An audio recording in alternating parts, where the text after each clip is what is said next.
Hi, how's it going? This is Brendon from Pixelitis.net. Today on Initial Pixel, I want to do something a little bit different. We're going to go back in time a little bit and take a look at a game that I played a lot last year this time, which is Rogue Legacy. I am a huge fan of the procedurally generated dungeon crawling roguelike or roguelite, whatever floats your boat kind of game. And Rogue Legacy is one of my favorites of those. And, you know, it's coming out for PS4 and PS Vita and maybe PS3, I'm not super sure about that. Relatively soon, at least sometime this year, you know, within the next, like, I would say 4 or 5 months, we'll probably be seeing it released, maybe even sooner. So I thought it would be a good time to kind of jump into it and kind of show off the mechanics of it before it releases on those systems, and you can see if you want to check it out beforehand. I'm a huge fan of this game, and I'm excited to check it out again. So, without further ado, Rogue Legacy. Noise you couldn't quite locate or explain. Noise you couldn't quite locate or explain.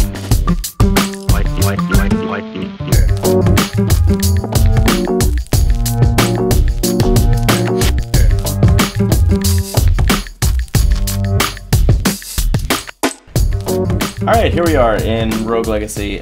We are going to continue your quest.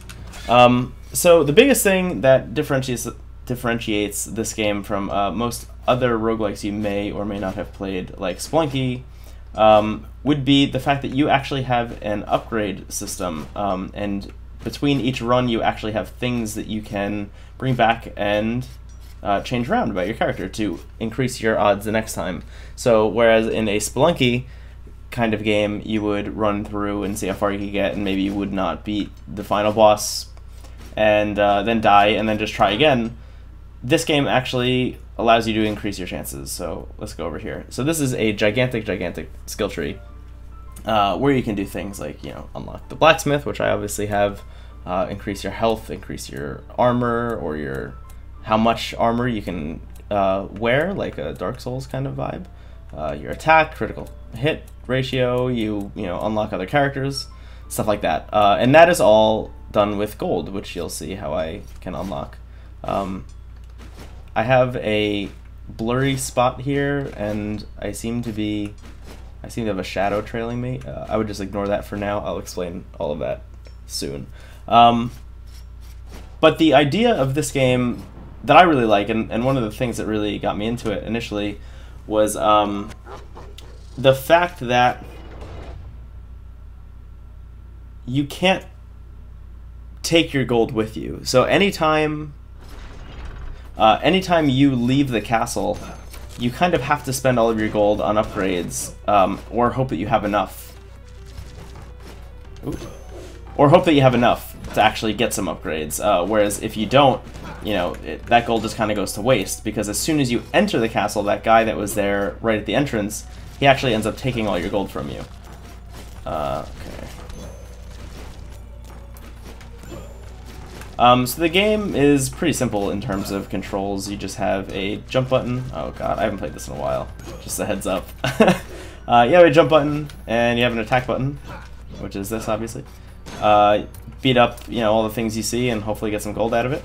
I have some runes, which I'll show you when I inevitably die very soon, that allow me to do a crazy jumpy kind of thing. As you can see, I can float around a little bit. I have like a double jump and then a triple jump in a way. And yeah, basically the castle is procedurally generated, and you just have to kind of get through it. Getting through it in this case, and this is another thing that's really interesting to me compared to other roguelike games, is getting through it actually is beating a couple bosses that are set. Alright, so here we have a fairy chest. Now fairy chests are basically do this challenge without taking, you know, in this case it's take no damage, and you can get what's in the chest, which I did. So I got a spirit rune, or a sprint rune, sorry, for my chest plate. So let's see how that goes. And I'm dying. There we go. I'm not very good at this game right now. Let's see. Alright. So right now we are in very much like the starting stages of the castle. There are multiple branches, I guess you could say, that the castle goes off into, each one with their own boss. Beating all of the bosses constitutes the end of the game, technically. It means that you beat it. I have not beaten all the bosses, even though I am a very high level for someone who hasn't beaten all the bosses. That is because I'm not very good at this game. I really enjoy... Oh, looks like we have a jukebox here. Just play some cool music. Alright. There are a lot of neat little things that they do in this game. For example, ooh, shit. I am taking a lot of really dumb damage, guys.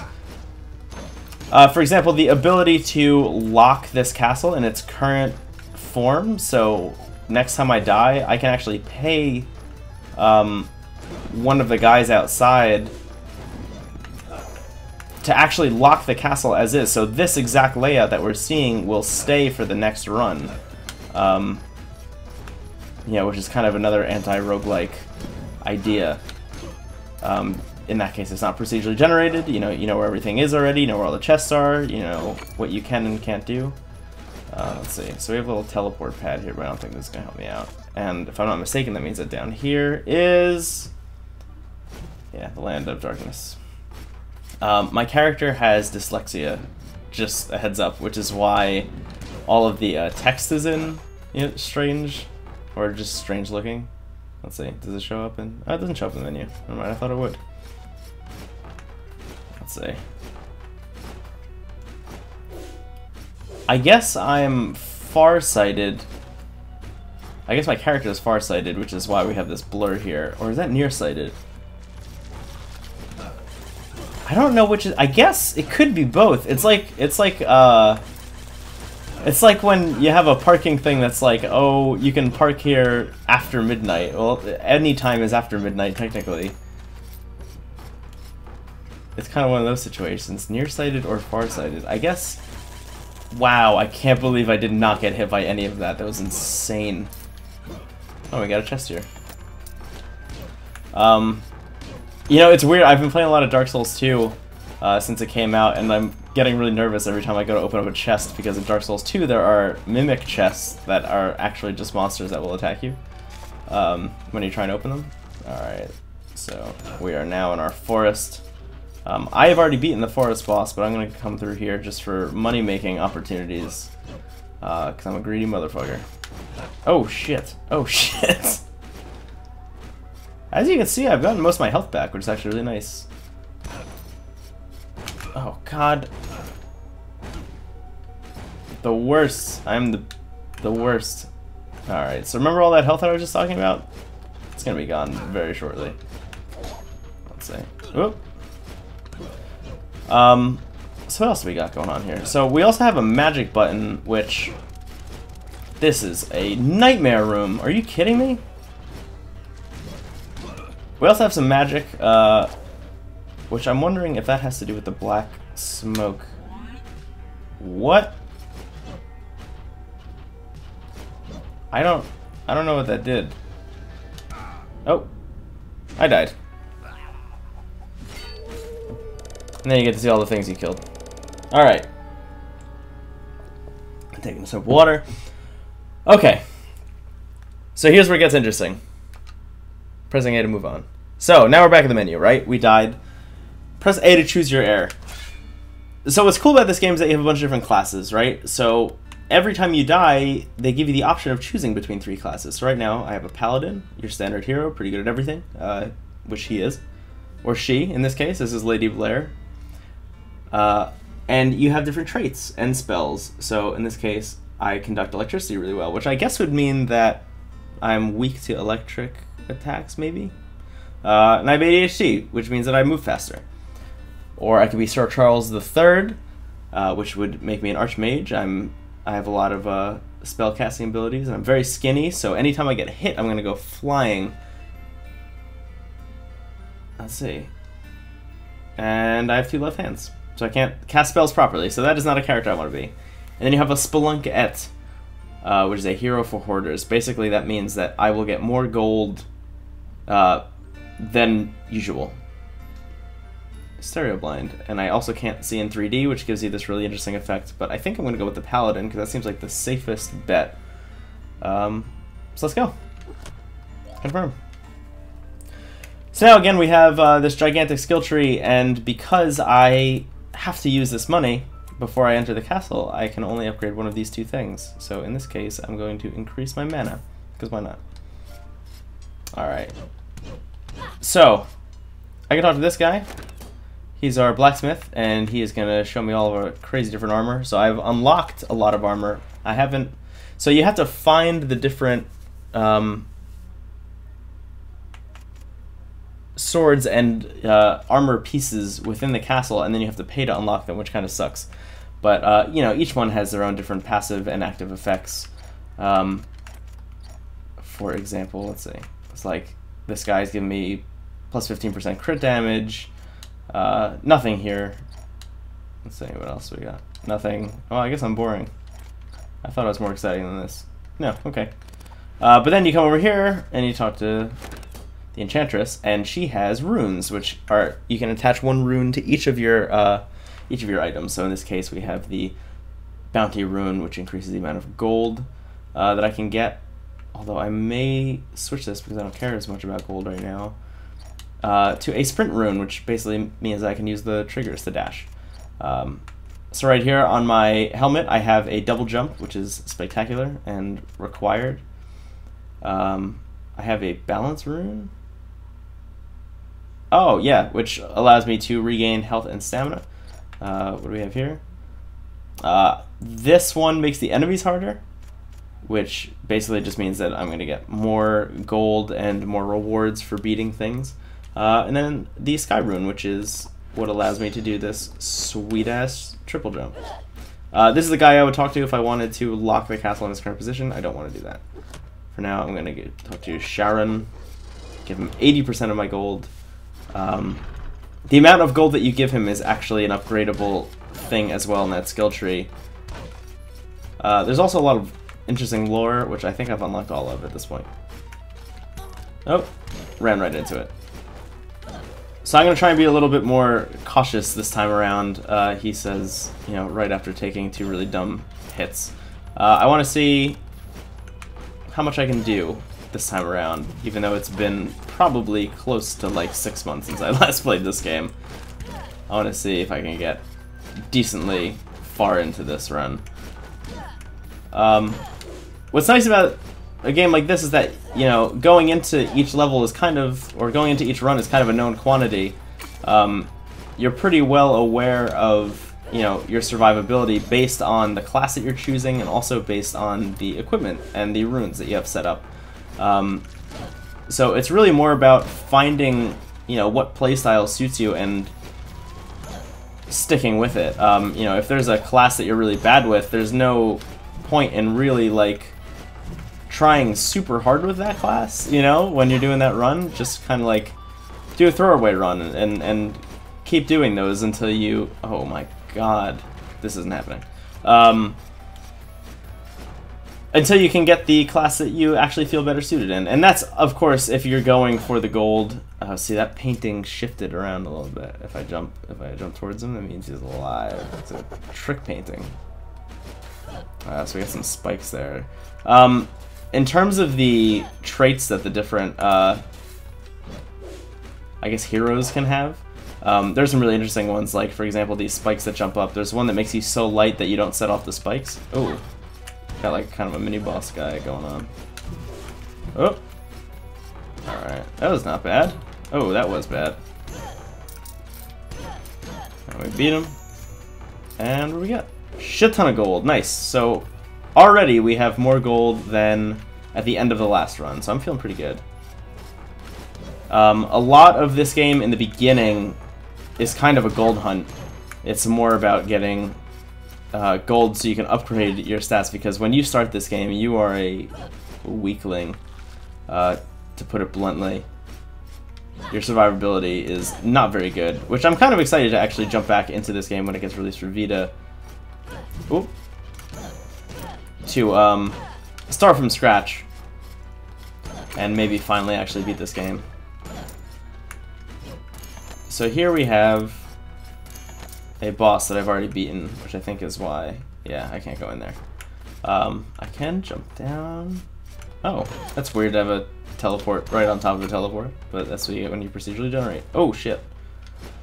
Alright, so I don't feel comfortable going down there just yet. I know that I have to go up. Here, let me bring up the map.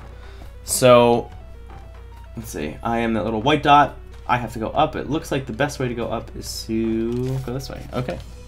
That's what we're gonna do. Oh, I forgot about my dash attack that I have now. It's not an attack, per se. Alright. So we're gonna go up here, and through this way. Oh, God, I jumped right into that. This is one of my favorite things about this game. The developers kind of left little clues and hints about other games that they made prior to this one. Travel Tallies was the first project we had worked on months after the horrible experience with Band of Bears. Bit of a test project.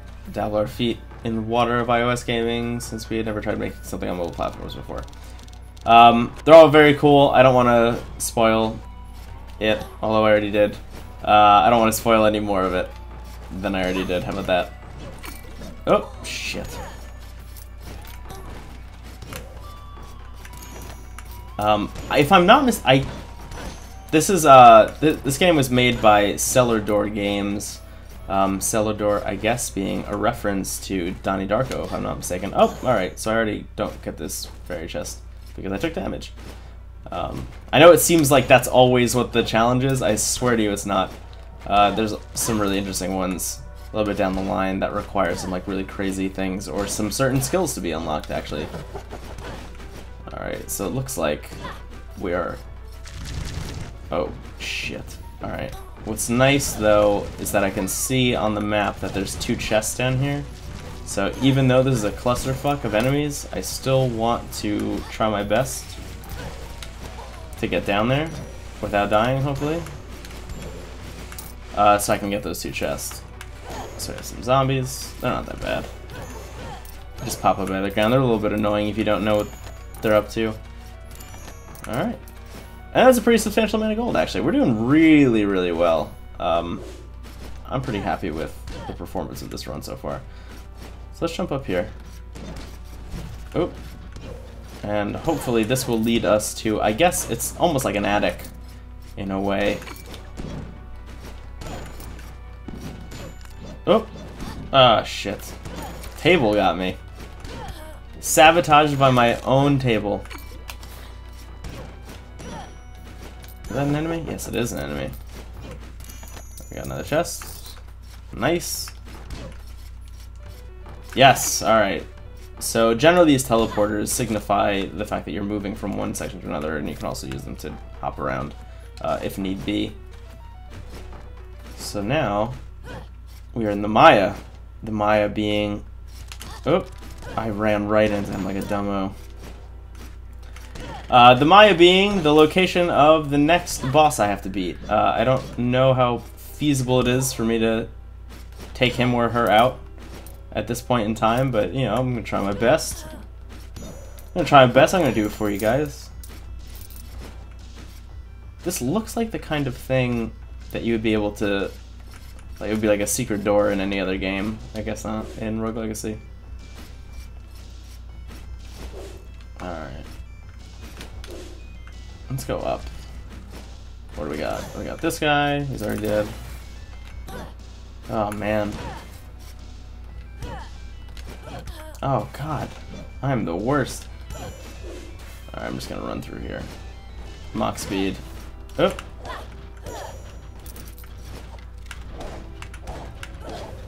There we go. I took that out. That was pretty skilled. If I do say so myself. Don't want to toot my own horn too much, but that was pretty good. Let's see if I can do it again. Oh, nope. Ooh. Cool. Alright. What do we got now? Gonna jump up here. Have this guy shooting arrows at me. Shooting his own bones at me? Is that what he's doing? No. No, just regular old arrows. I forget what this does. Will you pray for assistance? Sure. I got the Hedgehog's Curse. Oh, God. I remember what the Hedgehog's Curse does. If I'm not mistaken, it means that I lose my gold if I get hit. Oh, shit. I do not want to deal with those guys. Alright, so as you can see, I have very little health going into this boss. Nope. That's not happening. I don't want to, like, purposely take a hit to see if that's what the Hedgehog's Curse is, but I'm going to be pissed if my 5,000, almost 6,000 gold is gone at the end of this run. Alright, what do we got here?